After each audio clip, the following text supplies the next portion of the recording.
Good morning, children. Today we are going to read the fourth poem from your English literature. We often use the term bargain. What does the term bargain mean? It means give and take of something. It's like an agreement between two persons that one gives and the other takes, right? So, anything that we give or take, we need to pay a price. But we humans take this agreement in terms of material things like power, wealth, beauty, etc. Rabindranath Tagore has written this beautiful poem, The Last Bargain, which talks about something rather than the material wealth. Before we start the reading poem, let's know something about the poet. Rabindranath Tagore was born on 7th May in 1861 in Calcutta, also known as Bhanu Singh Thakur, Gurudas, Kavi Guru and Vishwa Kavi. He was a Bengali poet, writer, music composer and a painter.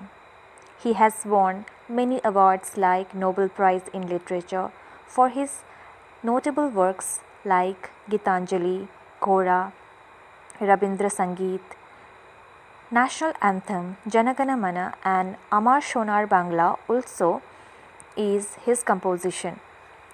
These compositions were chosen by two nations as National Anthem, India's Jana Gana Mana and Bangladesh's Amar Sonar Bangla. He died on 7th August in Calcutta at the age of 80 in the year 1941. Now, let's read the poem and understand it. Come and hire me, I cried while in the morning I was walking in the stone-paved road. Sword in hand, the king came in his chariot. He held my hand and said, I will hire you with my power. But his power counted for naught, and he went away in his chariot. See the meaning first. Stone-paved road, meaning covered with stone. Chariot mean a vehicle drawn by horse, used by kings.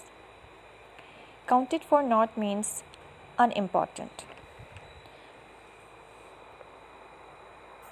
One morning, the speaker was walking on the stone-paved road and asking out to hire him. Firstly, a king came near him and told him that he would hire with his power, but his power counted for nothing, so he disliked his agreement. Now, let's read the next 5 lines. In the heat of the midday, the houses stood with shut doors. I wandered along the crooked line. An old man came out with his bag of coals. He pointed and said, I will hire you with my money. He waged his coins one by one, but I turned away. Now let's see the meaning. Midday meaning afternoon. Shut meaning closed. Wandered meaning roamed aimlessly. Crooked meaning bend or twist. Pointed meaning thought carefully before deciding. Now here, during midday, an old man came with the gold coins and said that he would hire with money, but the speaker rejects all his money because money will soon be spent and money cannot buy us everything or everlasting happiness. Now let's see the next 5 lines. It was evening. The garden hedge was all aflower. A fair maid came out and said, I will hire you with a smile. Her smile paled and melted into tears, and she went back alone into the garden. Now let's see the meaning. Hedge meaning a fence of bushes. A flower meaning bloomed with flowers. Paled meaning faded. So in the evening, the garden fence were full of flowers. A fairy lady came out from the garden and said that he would hire him with a smile, but her smile faded away and She melted into tears and returned into the dark, leaving the speaker alone. Now, let's read the next 5 lines. The sun glistered on the sand, and the sea waves broke vividly. A child sat playing with seals. He raised his head and seemed to know me and said, I hire you with nothing. From henceforward, with that bargain stuck in child's play, made me a free man.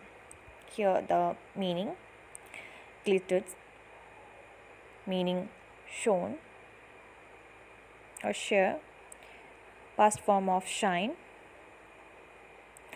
Waywardly, meaning disobediently, not in proper manner. Henceforward, meaning henceforth or here onwards.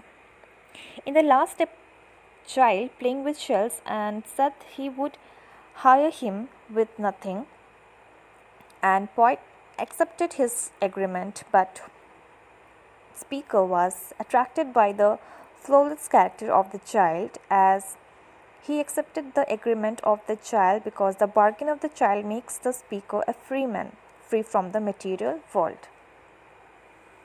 So, the poem has a profound message that freedom is more important and desirable than power, gold, or beauty. Children, the word poetry originates from Greek word which means to make. So a poet is a maker and a poem is his creation, which he creates beautifully, adorning the words and various figures of speech. So when a poet makes his creation like a poem, then he puts on a lot of beautiful poetic device with a rhyming scheme. And when a poet uses all these figures of speech in his poem, it increases its quality in terms of rhythm, speech, and meter.